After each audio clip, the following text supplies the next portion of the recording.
Hi, it's Mrs. Ferris from Wood Library, and it's time for another Monday is Funday program. We're going to start with a story, finish with a craft, and I think we're going to try and cool off a little bit because we're going for a swim, at least with our book. The story is called Poor Doreen, A Fishy Tale. It's written by Sally Lloyd-Jones and illustrated by Alexandra Boyger, and it's published by Schwartz and Wade Books. That water looks good, doesn't it? In the deep, drowsy waters of a long, winding creek, an ample, roundy fish called Miss Doreen Randolph Potts is swimming along, on her way upstream to visit her second cousin twice removed, who's just had 157 babies. Do you want to see her a little closer?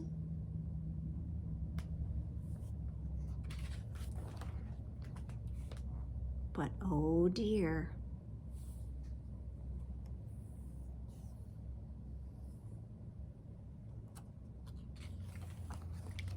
By the water's edge, a fisherman wearing a coat the color of the sun, and a great blue heron wearing a coat the color of a stormy sky, with a neck like an S for spear, are fishing. Oh, poor Doreen. Oh, yes. Now Doreen doesn't see them. Through the glittering water, she spies only a dragonfly, darting, dancing deliciously above her. "Goody!" Doreen cries. "How lucky for me! A lovely snack for my journey." And she glides to the surface, her mouth gurgling out into a big round O for open. And in one giant gulp, Doreen swallows the dragonfly whole. Oh, wait, it's not a dragonfly. Oh, poor Doreen, no, it's a hook. And it's not a treat, it's a trap. And the one thing you're not is lucky. This may be the most awful day of your life. Worse, it may be your last. Well, the fisherman arches his back into a sea for catch, and the great blue heron braces for his dinner. Oh dear. The end of the line that holds the hook, that holds the dragonfly, that holds Doreen, speeds through the water closer and closer to the fisherman wearing the coat the color of the sun, and the great blue heron wearing a coat the color of the stormy sky. "Whee!" cheers Doreen. "What a remarkable swimmer I am! Why, I'll be with my cousin in no time." Well, the fisherman jerks the line and raises his fishing pole high and back and gives one final pull, and yippee, cries Doreen. "I'm going on an outing." Oh dear, Doreen, no, you're not.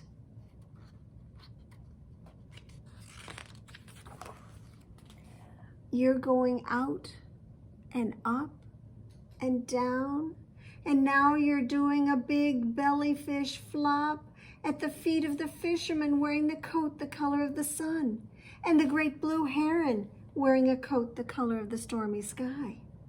The skilled fisherman carefully removes the hook. "Oh, how delightful," gasps the poor foolish fish. "A little rest on my journey." Oh, poor Doreen. No, it's not a rest. It's the end. Well, no sooner is the hook out than the great blue heron launches from his lookout, exploding into the air, unfolding his wings in a great flapping W. For watch out. And yes, oh, watch out, Doreen, you're about to be eaten. From under the fisherman's very nose, the great blue heron snaps the fish up and swoops off into the shallows. He struts about on those long stick legs, holds his head high in the air, oh yes, and he puffs his chest out into a great big P. for proud.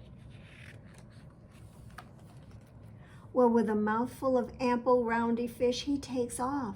Oh, bravo! Thank you, kind sir, cheers the unfortunate Doreen. How considerate, she said. How considerate to escort me on my journey upstream. Well, the great blue heron has never had a fish dinner thank him before. And sir, Doreen asked him, are you by any chance, oh, what made her ask this we shall never know. Are you by any chance an egret? Oh, help poor Doreen. Asking a great heron if he's an egret is as bad as asking your teacher, oh, are you by any chance related to a poisonous toad? Well, when the fish-eating machine hears Doreen's ignorant question, he has to set her straight.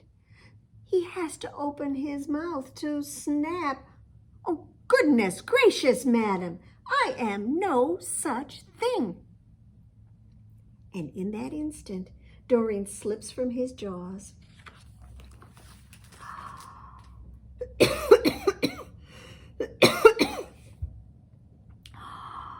Plunging and plummeting and twisting and turning, and look, she cries, I'm flying. Oh no, poor Doreen, no, not flying, falling. Whoopee, she shouts. I didn't know I could fly. Oh dear Doreen, no, you really can't. Swimming through the air and into the glittering water, the fish falls. Far from the fisherman wearing the coat the color of the sun, far from the great blue heron wearing a coat the color of the stormy sky, and back into the deep, drowsy water at last, curving, arching, weaving, rushing upstream in a beautiful S for swimming. Wonderful, she cries. What a pleasant journey I've had. Well, the surface of the water grows smooth once more. The great blue heron flies off so no one can see him blushing. And so it was that a fisherman lost his catch, and a great blue heron lost his dinner and his pride. And a little girl heading out with her fishing net saw only her daddy heading home wearing a coat the color of the sun. And no sign at all of the great blue heron wearing a coat the color of a stormy sky. And no sign at all of an extremely rare southern belle ample roundy fish called Miss Doreen Randolph Potts, who was at that very moment having a marvelous reunion with her second cousin twice removed and her 157 babies, and telling them the most incredible high-flying fishy tale no one would ever have believed in a million years, if it weren't true. So that's the story of poor Doreen. And I don't know if she's so poor, because she did get away. Whew. Well, I'm going to get us ready for our craft, but I want to let you know what kind of things you're going to need in order to make our craft. First, I should show you what we're going to be making. We're going to be making a fish. So I have a couple of samples here. They look just like this. So what will you need? Well, you need some paper. You can use plain white paper if you want, or if you have some colored paper, that works great. You're going to cut your paper into 2 squares that are 5 inches on each side. So one like this and one like this. Save what's left of your paper because we'll use that. You're going to need a pattern, and I'm going to show you how to draw a pattern, but this is what our fish body is going to look like. Its body and its fins. So you're going to need a pencil to draw that on your paper. You'll need a marker that's going to contrast the paper that you have. So if you have a light paper, you may want to get a dark marker. For one of my fish, I did it on black paper, so I used a silver marker, but you'll need a marker. You'll need some scissors, some glue of one sort or another, so you can use a glue stick, or you can use some tacky glue. You could even use glue dots if you have those at your house. I'm going to suggest you find a clothespin that we can use as a clamp to hold our pieces together while the glue dries. You can use some Google eyes if you have those. If you don't have any Google eyes, if you just have some white paper that you can draw circles on for the eyes, like I did with this one. And I actually used a hole punch and some black paper to do the black part of the eyes. But if you don't have a hole punch and black paper, you can just use a black marker to color in the eyes. And I think that's everything we need. So I'm going to get set up here and I will be right back. So let's make a fish together. Take your squares of paper and set one aside. This one we're going to use for the body. So since I didn't give you a pattern, this is what we're going to be drawing. I'm going to turn it away around this way. Now this is the body of the fish. And to me that looks like a light bulb without the screw-in part down at the bottom. And it's kind of flattened at the top. It also looked to me like a deflated balloon. So if you had a balloon that's about 4 inches tall when you're with no air in it, you could use that as a pattern. Otherwise, I'd say, think of a light bulb.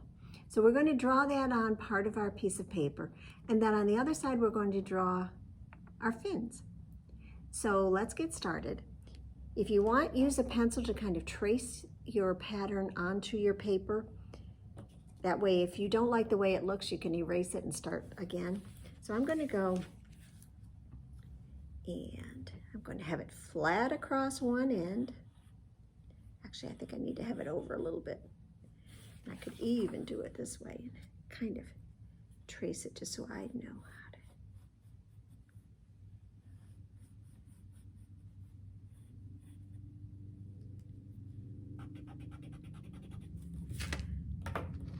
So once I have it on there very faintly, the way I would like it, I'm going to cover those lines with my black marker.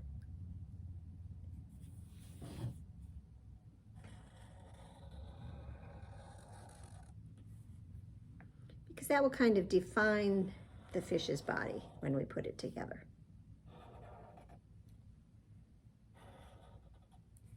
So there it is. And I'm also going to want to draw a line right up at the top, maybe about 3/4 of an inch long. And when we start cutting out our fish, we'll make a cut there, a little slit, so that we can fold it over and it will help make the fish's face be a little 3D. Now on the rest of the paper, I'm going to want to have the 2 fins. And this is what our pattern looks like. And you can easily replicate those or copy those by taking your 3 fingers and setting them down on the paper and drawing around just your fingertips.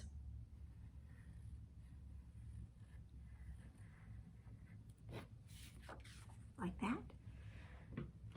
And then draw the line down just a little bit more. And then draw a straight line across.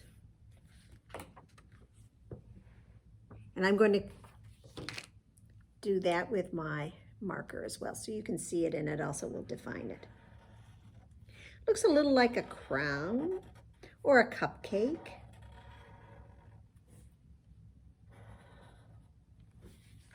Just like that.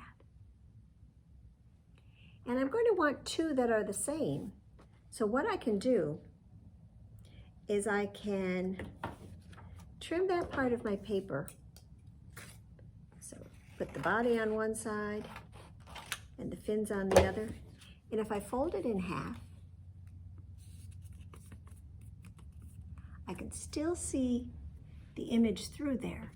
I don't know if you can see it, but I can, and then I'm going to just trace over it again so that I'll have two fins that are pretty much exactly alike.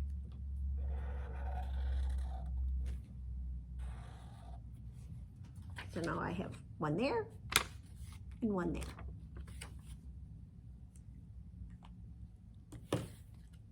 So I'm going to take my marker, and I'm going to use black because I think that shows up well against the yellow paper. And I'm going to draw some lines on each of the fins, going from the flat bottom up. Just like that. Now it looks like a cupcake, doesn't it? And I'll do the same on the other one.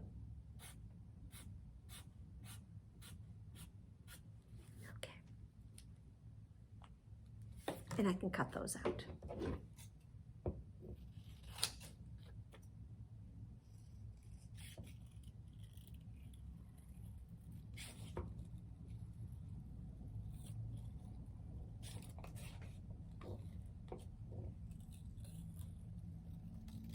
So there's one.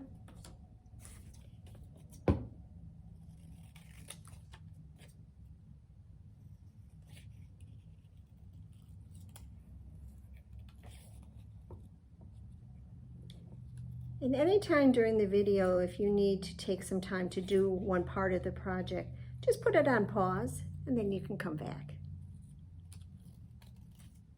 So put my scraps out of the way. So now I have the two fins and I have the body. But before I cut the body out, I'm going to put some scales on it. And I'm going to start my row of scales just below where that line is going up and down. So right across here, and I'm just going to draw some circles. I'll show you what I mean.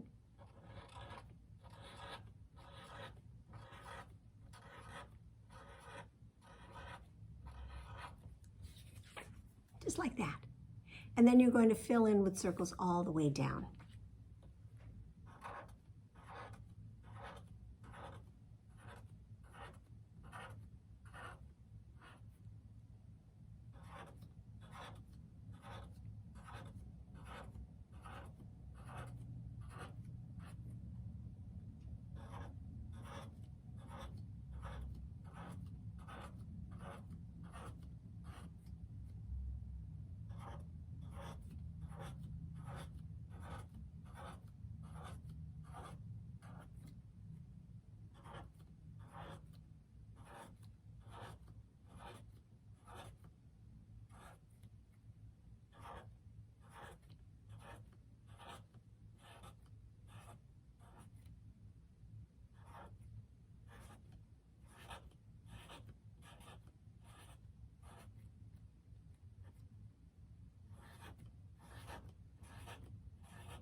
And there's my fish with all the scales on it.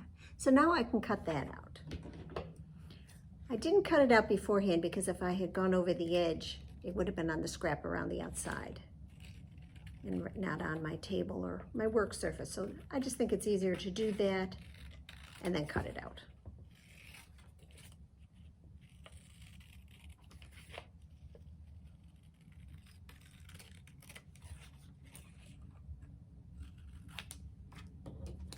Okay,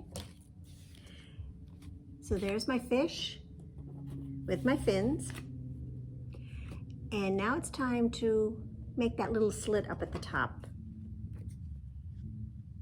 Just cut, as I said, about 3/4 of an inch of the way down.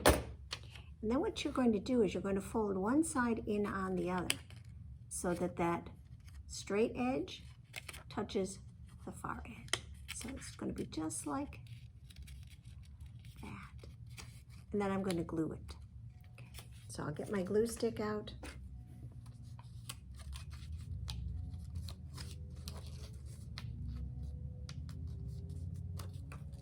Just put a little glue on there.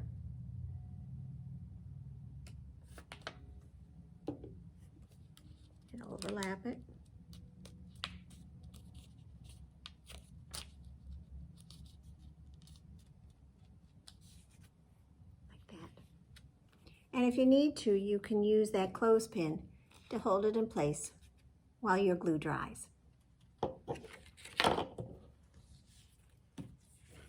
And while that's doing that, take your other piece of paper and hold it like it's a diamond. Looks like a baseball diamond. You can set it down in front of you and take one point and fold it up to the top to meet the other point. So you're making a triangle out of your square. And try to match the points if you can. So now I've folded it in half, just like that. Then I'm going to accordion fold it, and that means I'm going to fold it back and forth on each side until it's all squished together. So I'm going to fold it about a half an inch. And try to have it even on both sides if you can. I'll show you exactly what I mean. So I've taken that edge and I've folded it back on itself. So now there's a little pocket. And then I'm going to turn it over and do the exact same thing with the other side. And I can bring that point right up to the same place as the previous one, or the one on the other side, and they'll be even. So now it looks like a little like a boat, but you've got an accordion fold.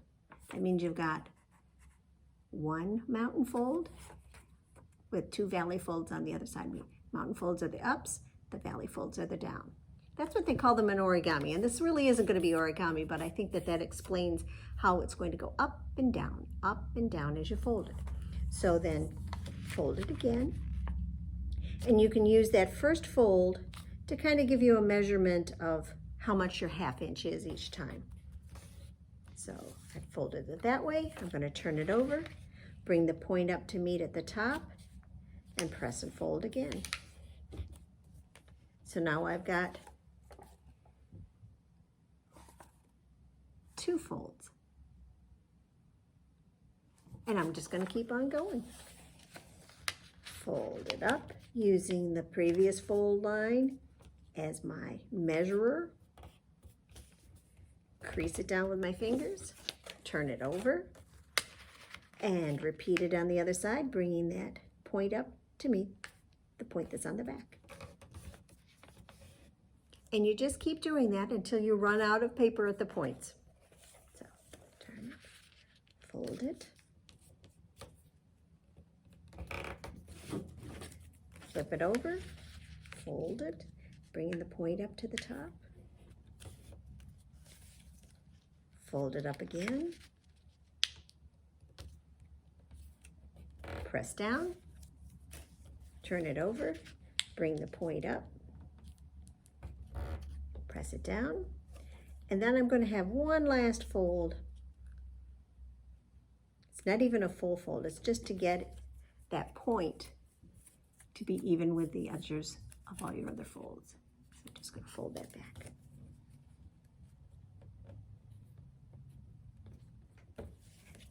So there it is, all accordion folded. I'm going to keep it pinched together, and I'm going to use that point that's there to show me where the center of this piece of paper is, and then I'm going to fold it in half.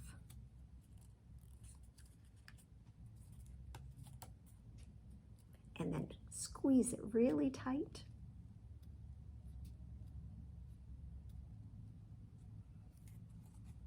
And then I'm going to use some glue right on the inside, just at the very bottom, or very inside part of the last fold. I'm going to glue those together. So again, you can use your glue stick, or you can use some tacky glue. I think I'm going to use tacky glue this time, because I really want it to hold. So I'll show you exactly where I'm putting the glue. I put it right on the inside of that fold. Then I'm going to pinch it together. I'm going to borrow that clothespin from the fish body and hold it like that. While we're waiting for the tail to dry, and that's what that part is, we're going to attach our fins. So you're going to put some glue right along the flat edge where you started drawing that line.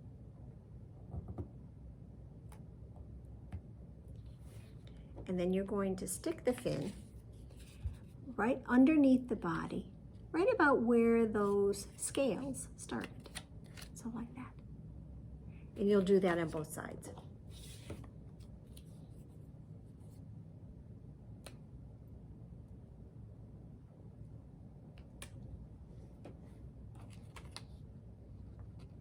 And that line of scales that you drew will give you a way to make it pretty even where those fins are. If you want, you can kind of curl them up a little too, but you don't have to. And we can also put the eyes on now. Now, if you have some Google eyes, you can use those. If you don't have Google eyes, you can draw some eyes yourself. So I'm going to draw a couple circles using my pencil. And they're going to be about the size of a dime, maybe a little smaller.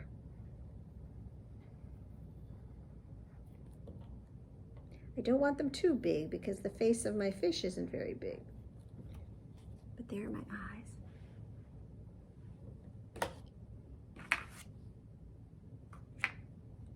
And you can either outline those with marker if you want, or you can just leave them as a pencil line. It doesn't matter. But before I cut them out, I'm actually going to do the black dots. I have some hole punches, and these are just regular punched black circles that you would use, you know, if you were punching notebook paper. I like using these because they maybe pop a little bit, but you can also just draw a black circle with your marker. I'm going to put a little bit of glue on the back of this and stick it right on there.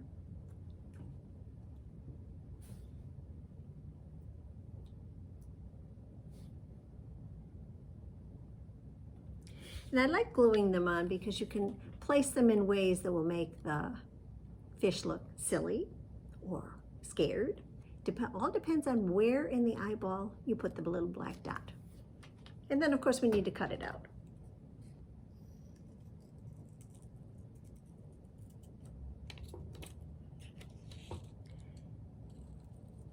Ordinarily I would probably have punched the circles out too, but I forgot to bring my 1/2 inch punch to the library. So that's why I'm just drawing them.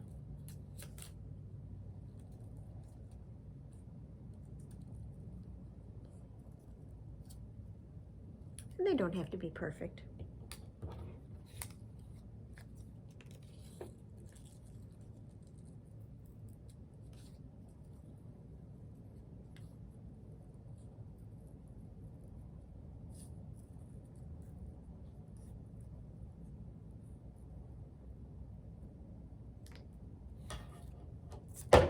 And then I'll just put some glue on those and put them on my fish's face.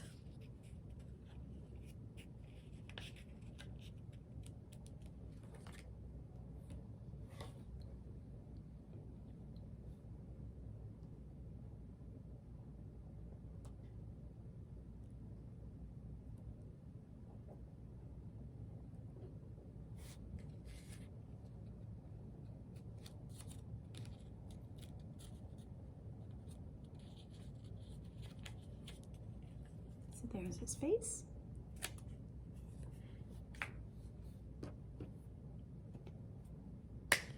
And let's check and see if that tail is dry. I think it is.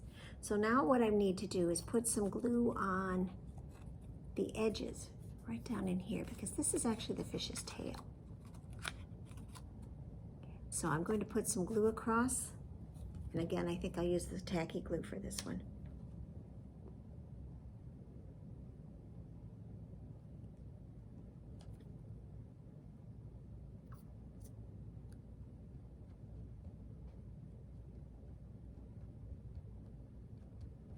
And it might be good to put some on the back of your fish too. That way you've got it. So you've got glue on both sides. Don't overdo it. But just a way that if you missed some of the paper spots on the tail itself, you can attach it that to the fishes because there'll be glue there. And now I have to wait for that to dry. I decided I would do one more thing with my fish. I like the way he turned out, but I'd like to make a finger puppet out of him. So I'm going to take that piece of yellow paper, or whatever color paper you had that was left over from when I cut out my 2 squares, and I'm going to trim off a piece that's about maybe 3/4 of an inch wide. Just cut it straight across like that. And then I'm going to wrap it around my finger. Not tightly, but just so it goes all the way around. Makes a little cylinder like that. Then holding it, I'm going to put some glue at the very end.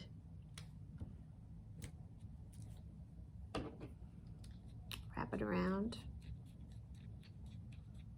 Press it until it sticks together. Probably won't take too long. And then I'm going to put some glue on the underside of my fish, right towards the top of the scales. And then I'll add this little cylinder of paper right in there. I'll just press it in place.